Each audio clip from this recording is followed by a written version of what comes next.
తెలుగుదేశం కూటమిని నమ్మే వాళ్ళందరూ 150 నుంచి 160 సీట్లు కూటమికి వచ్చేస్తున్నాయి.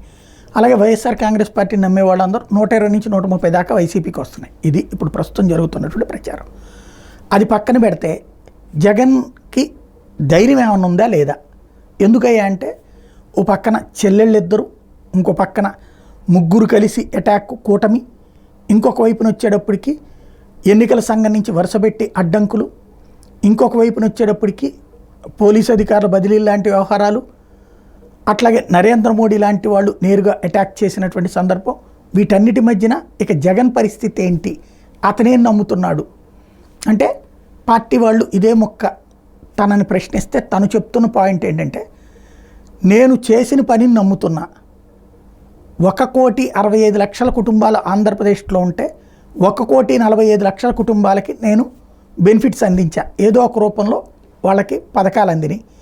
గతంలో ఏనాడు ఒక 500-1000 రూపాయలు ప్రభుత్వం నుంచి రావడమే గొప్ప అనుకునే దశలో 1000 రూపాయలు ఇవ్వడం జరిగింది. కాబట్టి 90% మందికి ఇచ్చాం. 90% మందిలో 50% మంది ఓటెయ్యరా? వేస్తే మనం గెలవమా? గెలుస్తా నా అంచనా అయితే చాలా బలంగా ఉంది.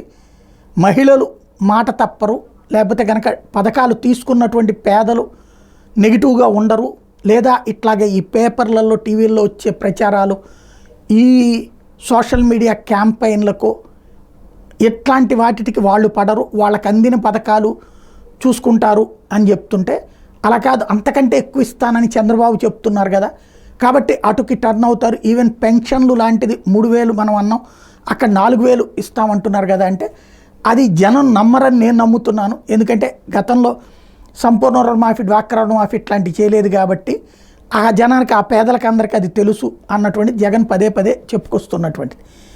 ప్రస్తుతం అయితే జగన్ నమ్మకం అది నిజమవుతుందా లేకపోతే ఓవర్ కాన్ఫిడెన్స్ అవుతుందా? ఇది రాబోయే రోజుల్లో జూన్ 4 తర్వాత కానీ తెలియదు.